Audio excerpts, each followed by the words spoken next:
అలాగే రోజా మీద కూడా రోజా రాజకీయ వ్యాఖ్యలు ఏం చేయలేదు. హయాంలో కూడా పెద్ద పెద్ద గుంపుని వేసుకుని వస్తుంది. అది గుంపుని వేసుకొని వస్తే దానికేమో ప్రివిలేజీ. దాన్ని కట్టడి చేయడం చేస్తాం. ఎందుకు చేయం? ఇంకా చేస్తాం అన్ని. ఎందుకు చేయం? అందరికి ఒకటే రూల్.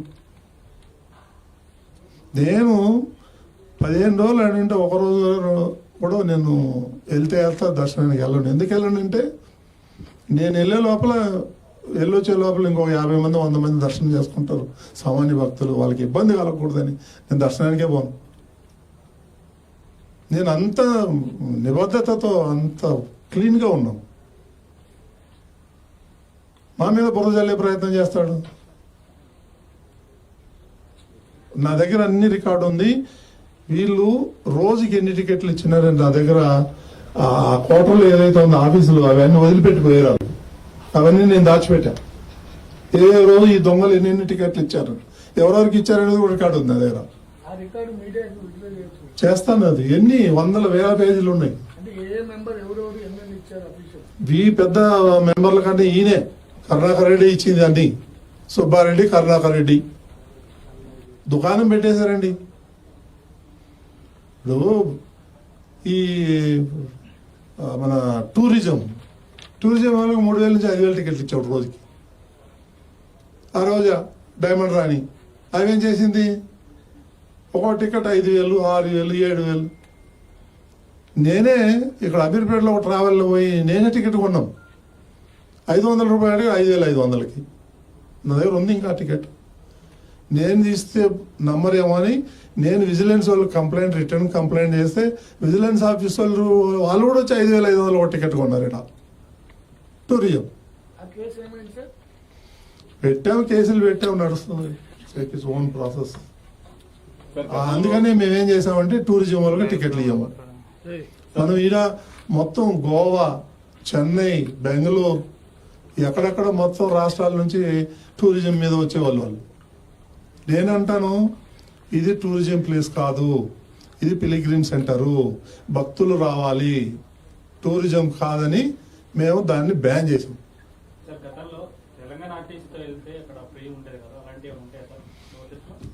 అదే దాన్ని కూడా మిస్యూజ్ చేశారు. దళారులు వచ్చేస్తున్నారు. ఈ దళారీ వ్యవస్థను మనం ఇద్దరు మనం కంట్రోల్ చేయలేం.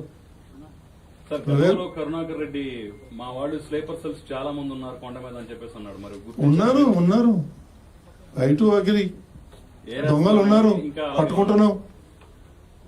ఇప్పుడైతే మాత్రం మీరు ఎక్కడ కూడా ఒక్క టికెట్ బ్లాక్ లో దొరకదు.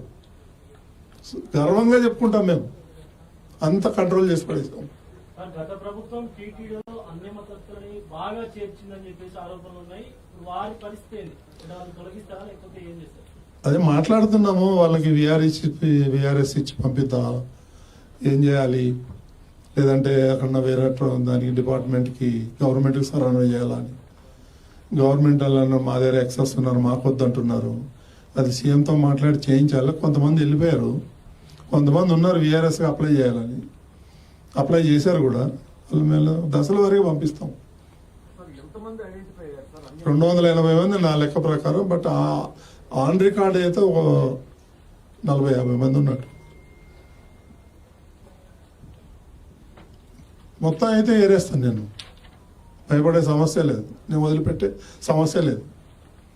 హిందువులు 300, 400, 500 కిలోమీటర్లు నడిచి వచ్చి ముళ్ళె కట్టుకొని వచ్చి ఆ ఉండిలో డబ్బులు వేస్తే ఎంత భక్తిభావంతో వచ్చి ఉండిలో డబ్బులు వేస్తారండి. ఆ డబ్బులు మనమేమో ఈ సట్కారీ వాళ్ళకి జీతాలు ఇచ్చి క్రిస్టియన్స్కి వాళ్ళని పెంచి పోషించి వాళ్ళు బయట పోయి చర్చిల్లో మనకు హిందూ మతానికి వ్యతిరేకంగా పనిచేస్తున్నారు. వాళ్ళని కంటిన్యూ చేద్దామా? సార్, సుబ్బారెడ్డి గారు చైర్మన్ గా ఉన్నప్పుడు చాలా సేవలకు సంబంధించి రేట్లు విపరీతంగా పెంచారు. అప్పుడు ఆ పాలక మండలి సమావేశం కూడా పెద్ద వైరల్ అయింది.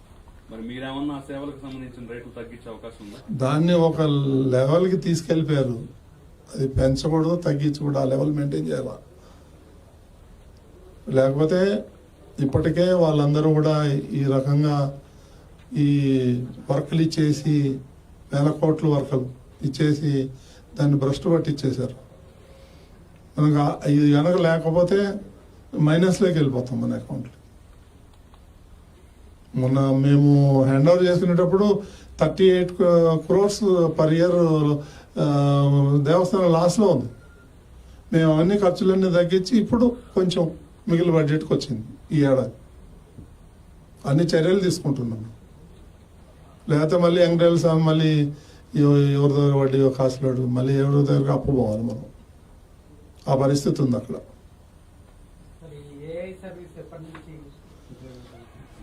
గూగుల్ వాళ్ళు టీసీఎస్ వాళ్ళు సీరియస్గా వర్కౌట్ చేస్తున్నారు. ఏదైతే దానికి ఆధార్ కూడా లింక్ చేయబోతున్నాము, ఆధార్ లింకేజ్ చేసేటప్పుడు అది ఎవరు కూడా హ్యాక్ చేయకూడదు. అది చాలా డేంజర్ అని, అది హ్యాక్ చేయకుండా ఉంటే ఏం చేయాలని దాని మీద వర్కౌట్ చేస్తున్నారు. ట్యూనింగ్లో ఉంది, అది అయిపోతుంది ఫైనల్ ట్యూనింగ్. సార్, విఐపీలకు సంబంధించి వెంకయ్య నాయుడు గారు కూడా మొన్న ఒక సూచన చేశారు. విఐపీలు ఇయర్లీ వన్స్ వచ్చేలా అప్పీల్ చేస్తున్నారు. మీరు అలాంటి అప్పీల్ ఏమైనా చేయబోతున్నారా? మనం ఎవరిని కూడా తిరుమలకు రావద్దని చెప్పలేం, చెప్పకూడదు కూడా. నెల వచ్చే ఉన్నారు, వారం వచ్చే వాళ్ళు ఉన్నారు, 10 రోజులకు వచ్చే వాళ్ళు ఉన్నారు.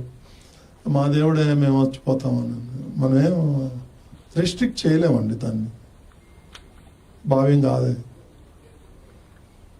కాకపోతే విఐపీలు తగ్గించి సామాన్య భక్తులు అయితే వదిలేయాలి కదా మనం.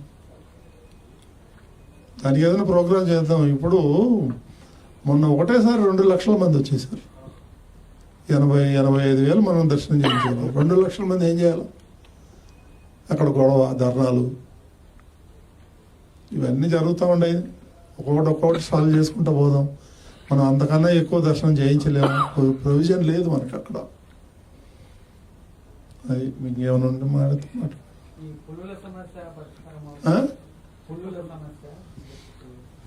అది పులుల సమస్య అనేది ఈ పిచ్చి తుగ్లకు లాగా కర్రలు ఇస్తాం, అది ఇస్తాం అనేది అవన్నీ లేవు. ఆ సిస్టమ్ అంతా పోయింది. అర్థమైందా? గ్రూపులుగా పంపించడమే. ఆ పులుల్ని ఏం చేయాలి? ఫెన్షన్ వేద్దామంటే ఈ అటవీ శాఖ వాళ్ళు ఒప్పుకోరు. అయితే వన్యమృగాలు రాత్రిపూట ఫ్రీగా తిరగాలి, మీరు యూ కెనాట్. ఇవన్నీ ఇబ్బందులు ఉన్నాయడ. లేకపోతే వైర్ ఫెన్షన్ వేసేస్తే బ్రహ్మాండంగా పోవచ్చు మనం. సో వాళ్ళు ఒప్పుకోరు, ఫారెస్ట్ డిపార్ట్మెంట్ వాళ్ళు ఒప్పుకోవట్లేదు. కల్తీనే కేసు ఆల్రెడీ వచ్చింది రిపోర్టు. గవర్నమెంట్ ఏం చేస్తుందో చూద్దాం.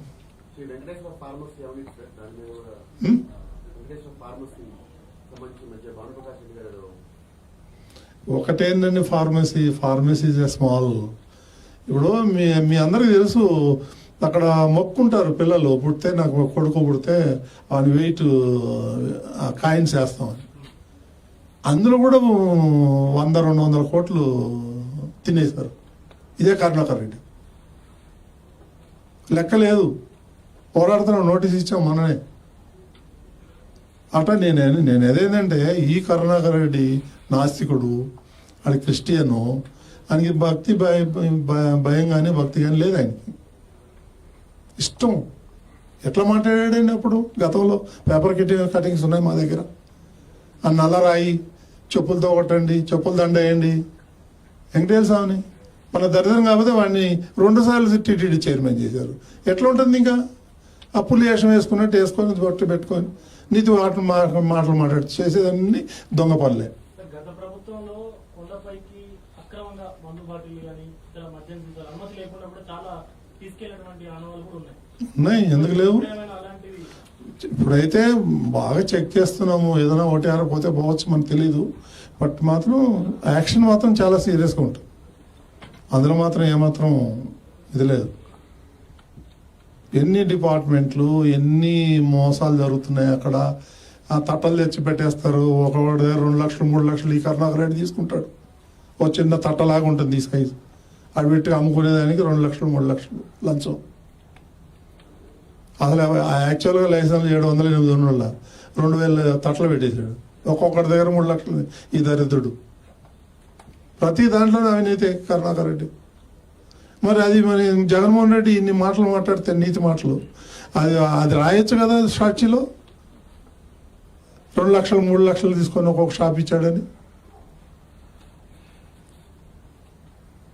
పేపర్ ఉంది కదా అని ఇష్టం వచ్చినట్టు హిందువుల మీద దాడి చేస్తున్నాడు.